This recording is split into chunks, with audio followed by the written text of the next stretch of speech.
Hey everyone, welcome back. Thanks for joining us for the second part of our story. Let's jump right back in.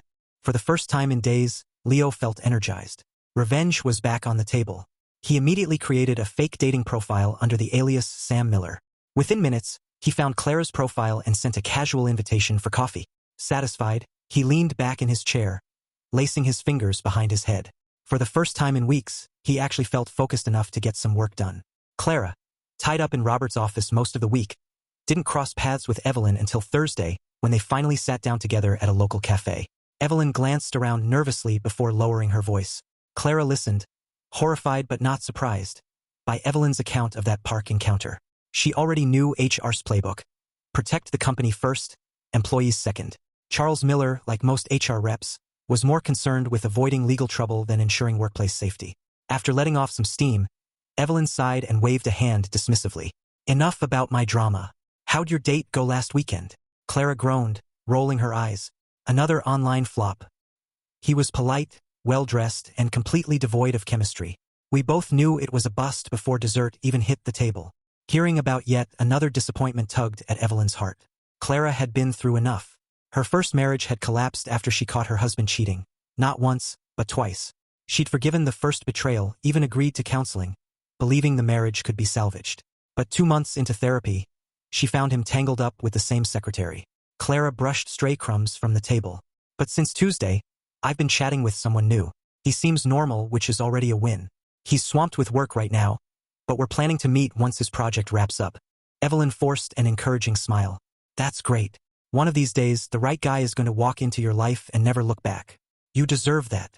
Privately, Evelyn thanked her stars she wasn't in Clara's position. Despite the tension that had lingered earlier in the week, life at the Thorne household settled into an uneasy calm. Thanks in no small part to David Peters, the new security system was installed and running smoothly, giving Marcus some peace of mind. Olivia was due home Friday after her final summer exam, and both Marcus and Evelyn had taken 2 weeks off for a long-awaited family vacation at their Lakeview cabin. 2 glorious weeks of hiking, fishing, and disconnecting from the world. Olivia had even invited someone to visit during the second week. A boy, no less. Marcus hadn't been thrilled about the idea. From the way Olivia spoke about Peter Hayes, this wasn't some casual fling. She'd used the word serious, which Marcus hoped was a stretch. She was only 20 after all. Ever the protective father, Marcus had already mapped out his strategy to supervise the poor kid. He'd play the grizzly bear while Evelyn handled the lioness act. Fortunately, Olivia knew her parents well enough to see through the performance. She often teased them, calling their concern adorably over the top. On his way home that Friday, Marcus made an unscheduled stop at David Peters' office. Waiting inside was Thomas Larson, a thick file balanced on his knee. Maxwell's full name is Leonard Austin Maxwell, Thomas began, flipping through his notes. 28 years old, born in Vancouver, Washington. Last known job, Exxon in Houston. Marcus narrowed his eyes. Why'd he leave? That's the mystery, Thomas admitted. Exxon keeps their employee records locked up tight. Digging into that company's past is like trying to hack a government database. What I can tell you is that as an adult, Maxwell's record is squeaky clean. No arrests, no court appearances, nothing. Not in Texas or anywhere else. Marcus exhaled sharply. That doesn't make sense. The guy practically radiates predator energy. Thomas nodded grimly. Here's the thing. His past isn't as spotless as it looks. We're confident he has a sealed juvenile record. He was enrolled in public school for his first 2 years of high school. Then poof, disappeared from yearbooks, no private school transfers, no local records of continued education. But his parents never moved. Marcus's stomach churned. So what happened? We tracked down a couple of old classmates. No one was friends with him, but 2 remembered hearing whispers. Stories about a pervy kid named Leo Maxwell who got caught sneaking upskirt photos. There was even talk about a hidden peephole in the girls' locker room, though nothing was ever officially confirmed. Marcus muttered a curse under his breath, jaw tightening. So he's been a creep since he was a teenager. That evening, the house buzzed with life as Olivia returned, her energy instantly filling the space. She barely touched her food, too caught up in sharing stories about her semester, her classes, and of course, Peter. I really think he might be the one, Dad, she said with a grin. He's finishing his engineering degree at Aroka, then heading into the army as a second lieutenant. Marcus forced a smile, but his stomach twisted. The one. That was a serious statement. He had a sinking feeling this wasn't just a college romance. At some point, Olivia's expression shifted. So, Mom mentioned something about a break-in, but she was kind of vague. What actually happened? Marcus hesitated. He'd been dreading this conversation. On one hand, he wanted to shield her from the fear of knowing someone had violated their home. On the other, she was an adult. She had a right to the truth. So he told her everything. The beer, the barking dog, the rifle, the shadow darting over the fence. When he got to the part about yelling down the stairs, Olivia burst out laughing. Wait, she choked out between giggles. Come on up. I've got a little surprise for you, Dad. That sounds like something straight out of an action movie. Marcus smirked, scratching the back of his neck. It sounded right in the moment. And hey, it worked. The guy ran. Lucky for him, Olivia said, shaking her head. Imagine if he hadn't. The room fell quiet for a moment, the weight of what could have happened settling between them. Evelyn, ever the one to break tension, stretched and stood. Okay, you two clear the table. Spend some time catching up. Marcus and Olivia exchanged a knowing glance. They both had things to say, things they didn't want Evelyn overhearing. Let's go for a walk, Marcus suggested. Outside, beneath the soft glow of the streetlights, Marcus broke the silence first. I didn't tell your mom everything. This Maxwell guy, he's worse than I let on. One of David's investigators is heading to Houston next week to dig into his past. With any luck, we'll have more answers before your mom goes back to work. Olivia nodded, her expression unreadable. I also finally convinced your mom to carry the pepper spray I got her. And I got one for you too. Will you keep it with you just in case? Olivia came to a stop, chewing her lip before exhaling. Dad, don't freak out, but Peter already taught me how to shoot. I have a concealed carry permit and a 9mm pistol. I practice at the range every other weekend. Marcus blinked. What? Olivia smiled sheepishly. You can keep the mace, Dad. I'll stick with my Glock. Marcus shook his head, momentarily speechless. When he finally spoke, it was with a slow, measured tone. Where is it now? Because I don't think your mother would be thrilled to know there's a gun in the house or the cabin. Olivia hesitated, then shrugged. It's in my room, locked up. When I'm not home, the key stays on me. Marcus sighed. Well, let's not mention this to your mother just yet. Give me some time to figure out how to have that conversation. Meanwhile, Leo Maxwell was rethinking everything. At first, his plan to eliminate Olivia had made perfect sense. Framing Marcus for something as horrific as his own daughter's death would ensure Evelyn left him. But the more he analyzed it, the more holes he saw. It would be impossible to frame Marcus cleanly. Too many variables, too many risks. And if Marcus survived, he'd burn through every cent he had fighting the charges. Money that, in Leo's ideal world, Evelyn would have shared with him. No, framing Marcus wasn't the way to go. Destroying him was a simple, clean execution. Find Marcus on a quiet street, make it look like a robbery gone wrong, and disappear into the night. No connection, no motive, nothing to tie him to the crime. Who would even suspect him? He was just a coworker. To sell the illusion of random gang violence, Leo spent Saturday night spray painting fake gang symbols on abandoned buildings, tagging walls with messages that hinted at rising street crime. By Sunday evening, his work had paid off. The local news was in a frenzy. A primly dressed reporter stood in front of one of the graffiti-covered buildings, her voice full of concern. Increased gang activity has some residents on edge. What does this mean for the safety of our neighborhoods? Leo smirked. Perfect. He had given them a convenient scapegoat. All that was left was pulling the trigger. Tuesday night, Clara Olson left the living room, a cozy neighborhood bar, feeling lightheaded but not drunk enough to think she couldn't drive. It had been a long, draining day, made worse by an added sting of disappointment. Her new online match, Sam Miller, was supposed to meet her for their first date. He'd stood her up, no call, no text, nothing. With dinner skipped and two strong cosmos swirling in her system, her head swam as she fumbled with her keys. She barely registered the shadow moving behind her. A sickly sweet scent hit her nose as a cloth pressed hard against her face. She gasped instinctively, struggling, but strong arms locked around her as her knees gave out. The world spun, then faded to black. Clara woke in darkness, heart pounding. Blinking away the haze, she realized she was in the passenger seat of her own car. Zip ties dug into her wrists and ankles, and a seat belt held her rigid against the seat. Her breath caught when she recognized the figure behind the wheel. Leo Maxwell, his face lit up with a sinister grin as he caught her gaze in the rearview mirror. Rise and shine, Clara. What the hell, Leo? She gasped, struggling against the plastic biting into her skin. Let me go. Shoo, Leo murmured, almost like soothing a restless child. His voice was eerily calm, but the knife he held, pointed at her chest, made his threat clear. First, tell me why you ran to HR about me. Confusion clouded her foggy mind. What? I didn't say anything about you. Don't lie to me. Leo snapped, the knife jerking as his hand trembled. I know you told HR I was stalking you. Clara's chest tightened. Why would I do that? You've never bothered me. It was Evelyn. She's the one who filed the complaint after you kept harassing her. The words slipped out before she could stop herself. Even in her dazed state, she realized her mistake the second she spoke. Leo's face contorted with fury. Liar. Evelyn loves me. She'd never report me. Clara's jaw dropped. Loves you? What the hell are you talking about? Leo's expression softened, eyes glittering with twisted certainty. Once Marcus is out of the way, Evelyn and I will be together. We'll get married. Start fresh. Clara stared, horror rising in her throat. He actually believes this. Listen to me, Leo, she said carefully, voice trembling. Let me go. I didn't report you, and I'll never mention this. I swear. Just let me walk away.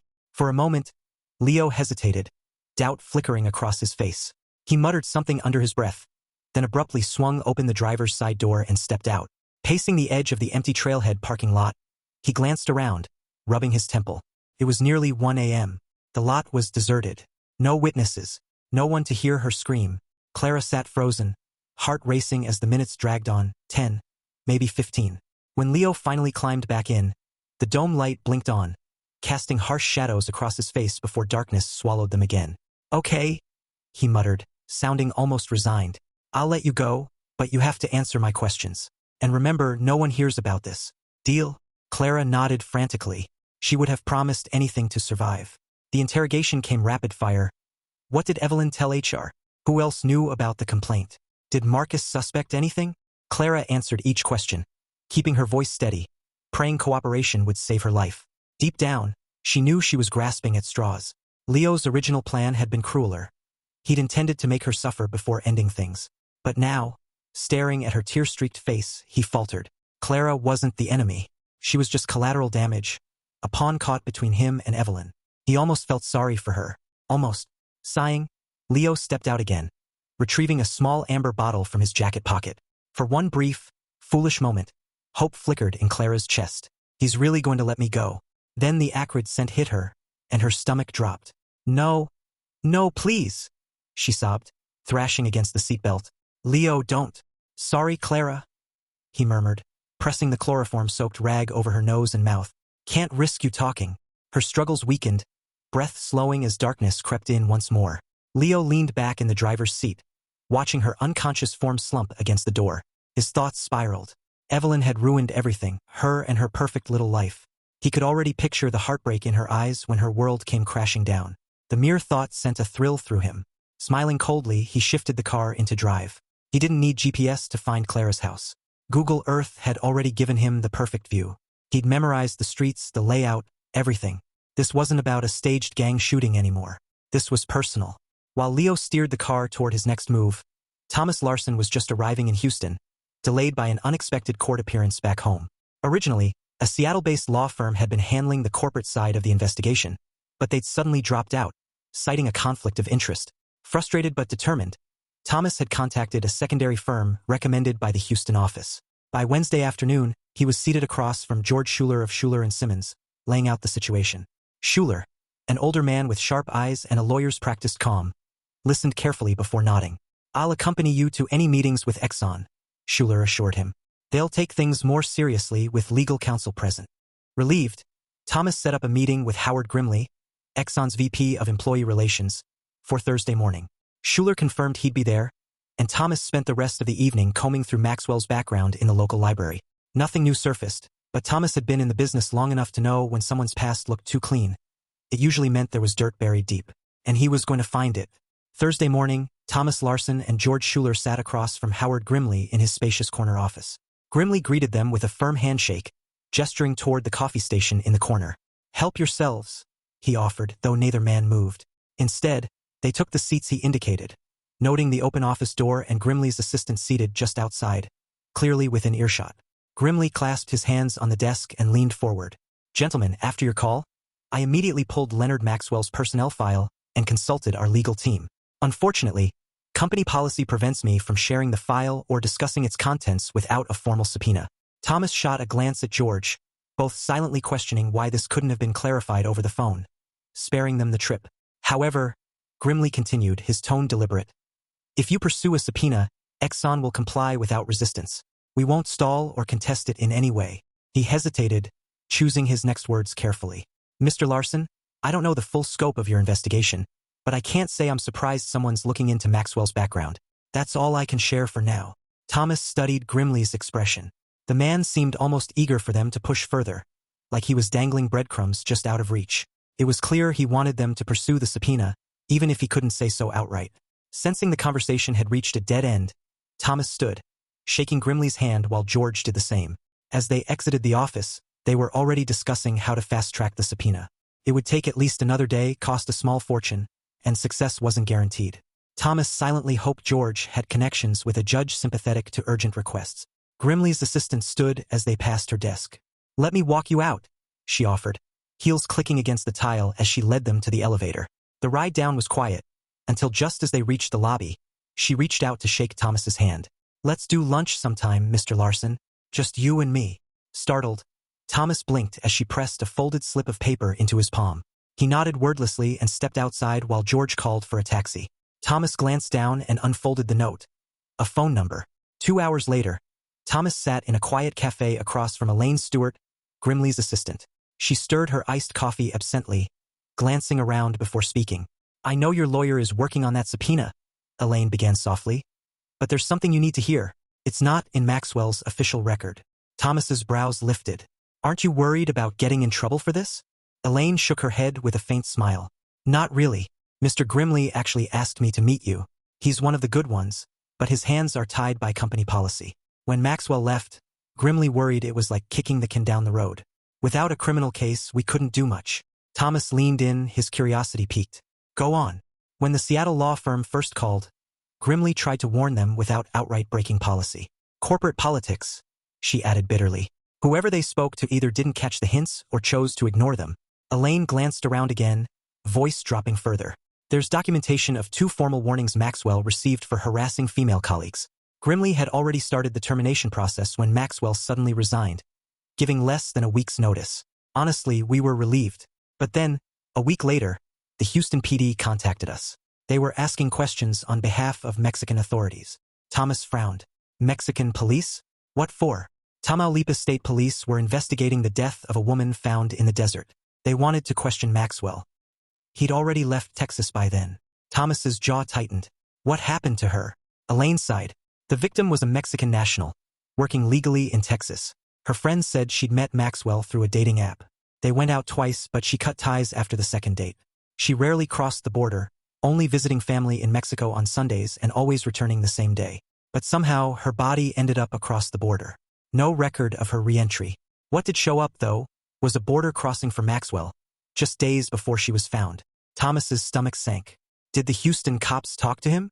"Once," Elaine confirmed. "The day before Maxwell resigned. A week later, when detectives returned for a follow-up interview, he was gone. Apartment emptied. No forwarding address. We told them everything we knew, which wasn't much. That was the last we heard from law enforcement." Thomas ran a hand down his face. "So, if Maxwell steps foot in Mexico again," Elaine nodded grimly, "they'd arrest him on sight." They wrapped up the conversation, Elaine jotting down a few details Thomas had requested for his report. As they parted, Thomas immediately called his boss in Seattle. David Peters didn't waste a second dialing Marcus Thorne. As soon as the line went dead, the call went straight to voicemail. That same Thursday, Leo Maxwell sat behind the wheel of his car, idling along the gravel road that led past the Thorne family cabin. Bitterness burned in his gut. Why does life always screw me over? One of the vehicles parked there the previous night was gone, meaning either Evelyn or Olivia had left. He'd planned to finish the job the night before, but a motion-activated floodlight had flared to life as he approached the cabin, washing the yard in harsh white light. Spooked, he'd slipped away into the darkness. Now Marcus Thorne was out front, pushing a lawnmower across the patchy grass, blissfully unaware of the danger rolling past.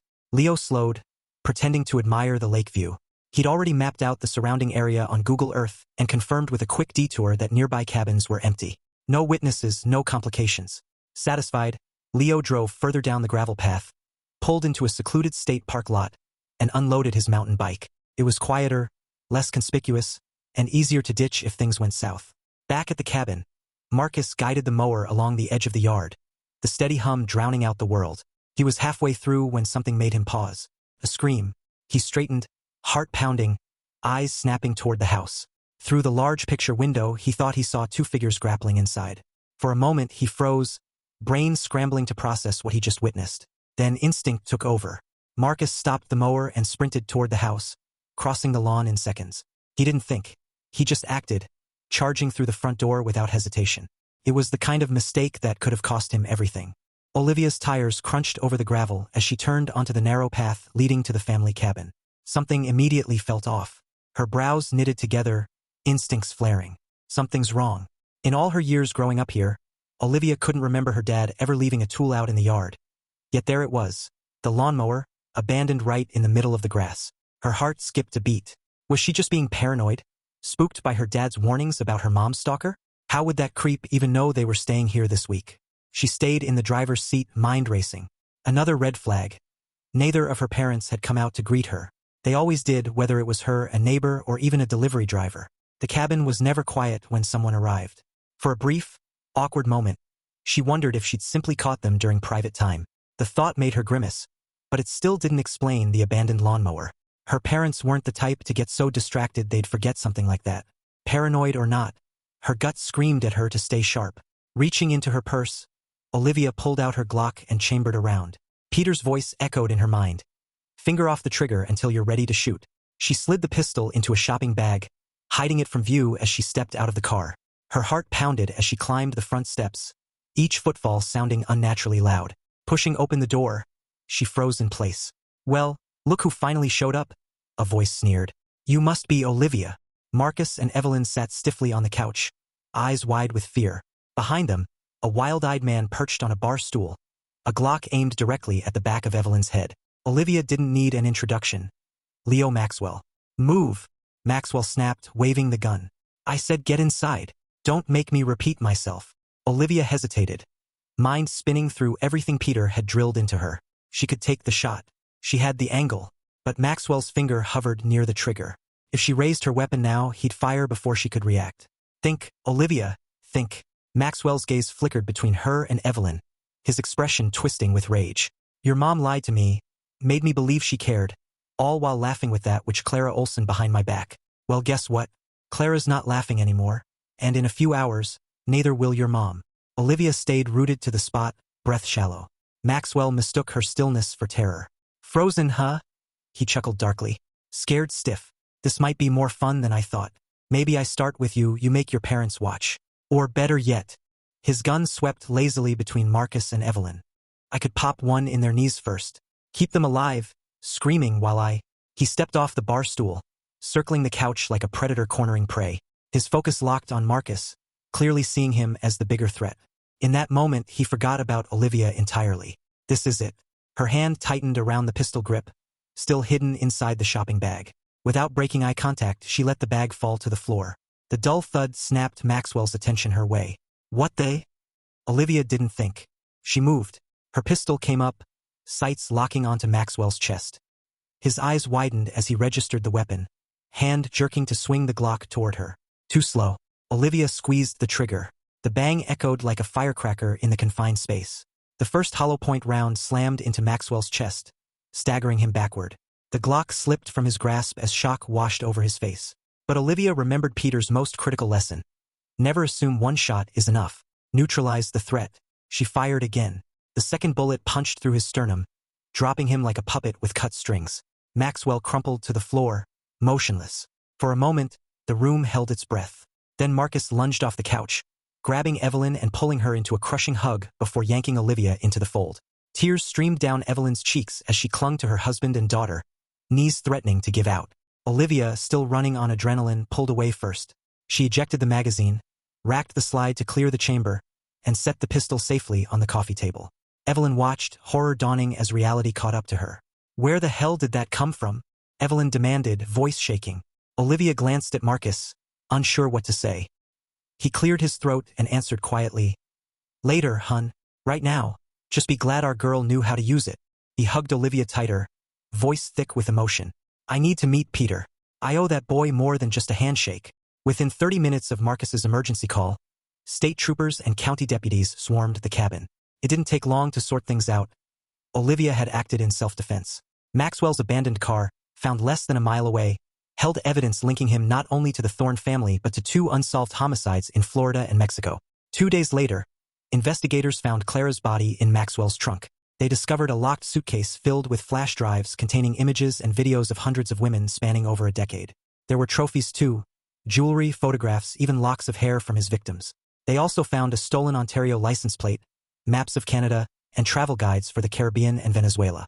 Leo Maxwell had been planning an escape, intending to vanish into a country where extradition would be nearly impossible. He never got the chance. Thanks for watching. If you enjoyed this video, don't forget to like, comment, and subscribe for more stories like this. See you next time.